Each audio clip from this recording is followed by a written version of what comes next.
Welcome back to Frequently Asked Fridays, your opportunity to ask me any questions that you have about resuscitation or the transition that babies make at birth. So today's question, let's say the first question, is from Huntington, New York. You talk about the importance of appropriate stimulation. What is brief stimulation? So good question, good topic. I do cover this in my Beyond the Basics Resuscitation of the Newborn series, specifically because it comes up a lot in debriefs, and it comes up a lot in debriefs, often by people sending videos and talking about what they did at a resuscitation. And basically both NRP and the UK Resuscitation Manual make it very clear that the process of birth itself is stimulating, and then drying the baby is stimulating. And that's often all you really need in terms of stimulation. Possibly another brief period of rubbing the back, maybe the soles of their feet. That's it. Then you need to move on to ventilation. If your baby doesn't come around, you move on to ventilation. I just chatted with somebody that had a cord prolapse at home, and when the baby was born, I mean, it was right at delivery, so she got the baby out. She said, she told me about the resuscitation, and I said, how much stimulating did you do? And she said, none. I mean, it was a flat baby. That's exactly the correct answer. You do not need to be stimulating a very compromised baby. That means they're already in secondary apnea. What they need most is not more stimulation or any stimulation. They need to be dried, and then you need to move on to ventilation, achieving a good seal and a good airway. That is the most important thing that you can do. So it is stated as a brief period of stimulation, not stimulating. If you're stimulating instead of ventilating, it probably means you have fear of ventilating. You should listen to my webinar series. I'll help you get clear on that, because those babies need immediate response of ventilation. The statement from NRP is, ventilation of the newborn lungs is the single most important and effective action in neonatal resuscitation, not more stimulation. Okay, I think I answered that one. Let's see, Bothell, Washington. Yay, Washington. So the question is, should you milk the cord on good babies too? So what's important about that question is no. And the reason it would be no is because you don't need to interfere when it's normal. If you have a normal baby with a normal cord doing a normal transition, you need do nothing.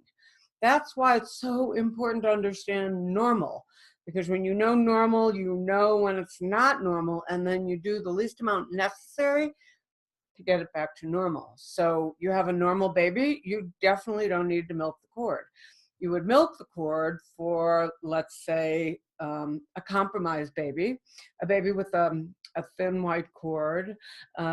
Maybe you had to cut and run. Maybe you couldn't resuscitate the baby there. Maybe it was a water birth and you couldn't get to the baby. So you would milk the cord before you cut the cord, before you took the baby to a location where you could really work on the baby. Okay, I think that was pretty good. Is cord stripping, this is from Jersey City, New Jersey. Is cord stripping the same as cord milking? Yes, exactly the same. And depending on what study you look at, they call it one or the other. So cord milking, cord stripping, same thing. What is CPAP?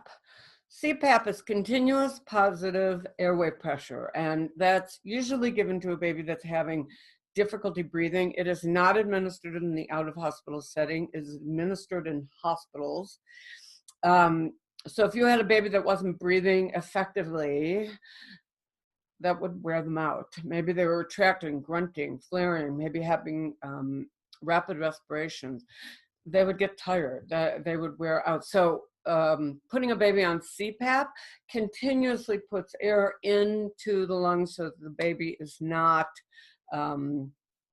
wearing itself out until whatever the issue is clears itself.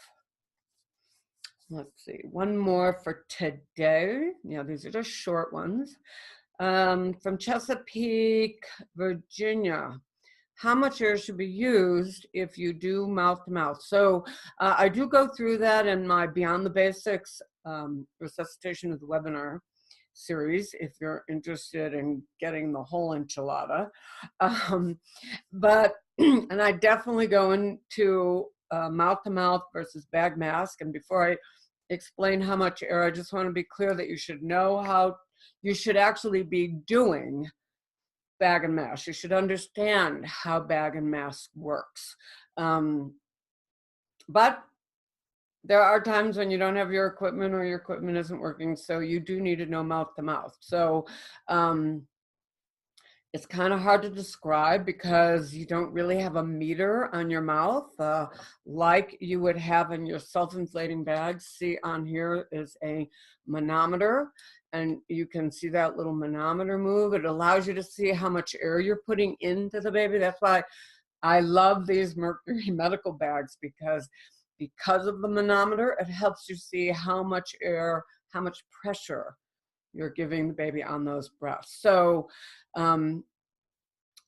when you're doing mouth to mouth, especially in the beginning, remember you're going to be using a little more pressure for a little more time because you're meeting the resistance of the fluid in the lungs. So when it comes to mouth, you would get a seal over the baby's mouth and nose, whether you're using a mask or whether you're using your mouth. But when it comes to the mouth, if you have difficulty with getting a good seal, you can also close the mouth and just breathe into the nose alone.